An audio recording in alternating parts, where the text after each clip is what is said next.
के तपाईले कहिले याद गर्नु भएको छ एउटै कोठामा 5 जना बसिरहेका हुन्छन् तर लामखुट्टेले भने बारम्बार कुनै एकजनालाई मात्रै टोकिरहेको हुन्छ अथवा बाँकी 4लाई कम टोकिरहेको हुन्छ। यसको पछाडिको विज्ञान सुन्नुभयो भने तपाई आफै पनि छक्क पर्ने हुन्छ। के लामखुट्टेले साँच्चै मानिसलाई छानेर टोक्छ त? नमस्कार and welcome to the new episode of साइन्सका कुरा। वास्तवमा लामखुट्टेले मानिसलाई र्यान्डम रूपमा टोक्दैन। यसले आफ्नो शिकार खोज्नको लागि carbon dioxide gas, body odour, body heat र आँखाले देख्ने संकेतहरूको प्रयोग गर्छ। सबैभन्दा पहिले जब तपाई सास फेर्नुहुन्छ तपाईको शरीरबाट कार्बन डाइअक्साइड ग्यास बाहिर निस्किन्छ अनि यो कार्बन डाइअक्साइड ग्यास लामखुट्टेको लागि करिब 50 मिटर टाढाबाट समेत पत्ता लगाउन सक्ने ग्यास हो। यही कार्बन डाइअक्साइड लामखुट्टेको लागि हामी कहाँ छौं भन्ने कुराको जीपीएस सिग्नल जस्तै हो। त्यसपछि यसले हाम्रो बडी ओडर अर्थात शरीरको गन्ध पनि पछ्याउँछ।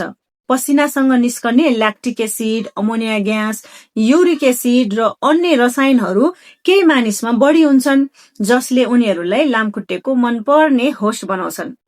अझ इन्ट्रेस्टिङ कुरा, हाम्रो छालामा बस्ने स्किन ब्याक्टेरियाले पनि शरीरको गन्ध परिवर्तन गर्छ।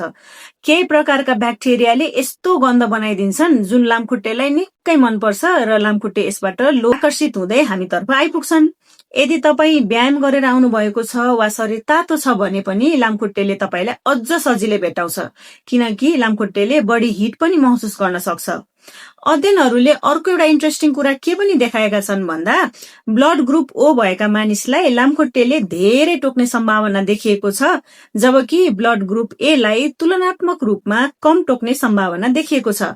तर यो मात्रै कारण भने चाहिँ होइन। त्यस्तै कालो वा गाढा रङको कपडा लगाउँदा पनि लामखुट्टेले हामीलाई सजिलै देख्न सक्छ।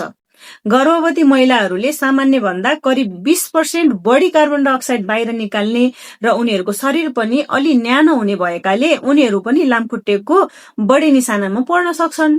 केही अनुसन्धानले बियर वा अल्कोहल पिएपछि पनि केही मानिस लामखुट्टेका लागि अझ आकर्षक बन्ने संकेत देखिएका छन्।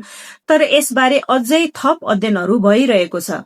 अब तपाई सोचिरहनु भएको होला, के सबै लामखुट्टेले रगत खान्छन्? यसको उत्तर हो होइन। केवल फिमेल मस्किटो अर्थात पोथी लामखुट्टेले मात्रै रगत चुस्छ किनकि उसलाई अण्डा बनाउन रगतबाट प्रोटिन र आइरन चाहिन्छ। मेल मस्किटो अथवा भाले लामखुट्टेले भने फूलको रस र बिरुवाको नेक्टर मात्रै खान्छ। अब कसैले भन्यो मलाई मात्र लामखुट्टेले धेरै टोक्छ भन्यो भने तपाईले याद गर्नुहोला, यसको कारण भाग्य होइन, तपाईको शरीरले पठाइरहेको वैज्ञानिक संकेत हो। अब कमेन्टमा भन्नुस् त तपाईको घरमा लामखुट्टेको सबैभन्दा मनपर्ने शिकार को हो?